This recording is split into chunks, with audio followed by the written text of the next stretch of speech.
یا اللہ اس مبارک دن کی برکتیں ہم سب پر نازل فرمائے، آمین۔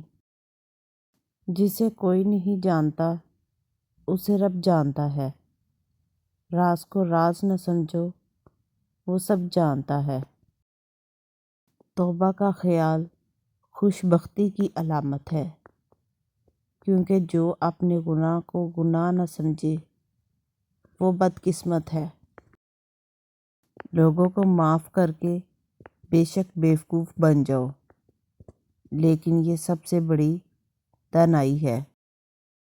یا اللہ میرے وہ گناہ معاف فرما جو میری دعاؤں کو قبول نہیں ہونے دیتے، آمین۔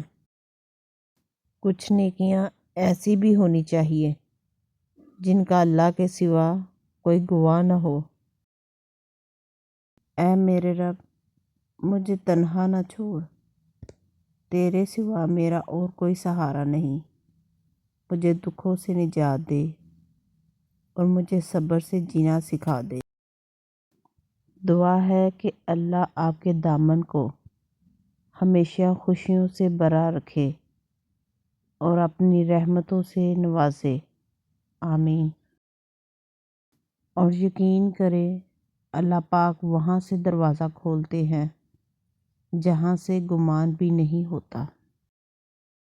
لوگ سمجھتے ہیں بادشاہ کامیاب ہو گئے، دولت والے کامیاب ہو گئے، اعلیٰ عہدوں والے کامیاب ہو گئے۔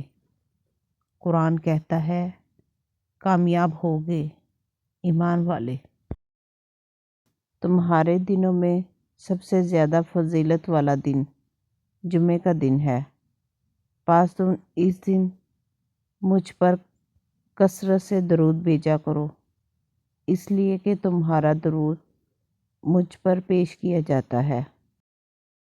اے پاک پروردگار، ہم تیری نعمتوں اور رحمتوں کے طلبگار ہیں، ہمیں ہر آزمائش سے محفوظ رکھنا، ہماری زندگیوں میں آسانیاں اور رزق میں برکتیں فرما، آمین۔ یا اللہ آج کے اس بابرکت دن کے صدقے ہمیں مخلوق کی محتاجی سے بے نیاز کر دے، آمین۔ احساس اور احسان کرنے والا کبھی مفلس نہیں ہوتا۔ دعا ہے پاک پروردگار رب کائنات سے کہ صحت و سلامتی کے ساتھ آپ کو تحیات انہی دونوں خوبیوں سے سرشاد فرمائے۔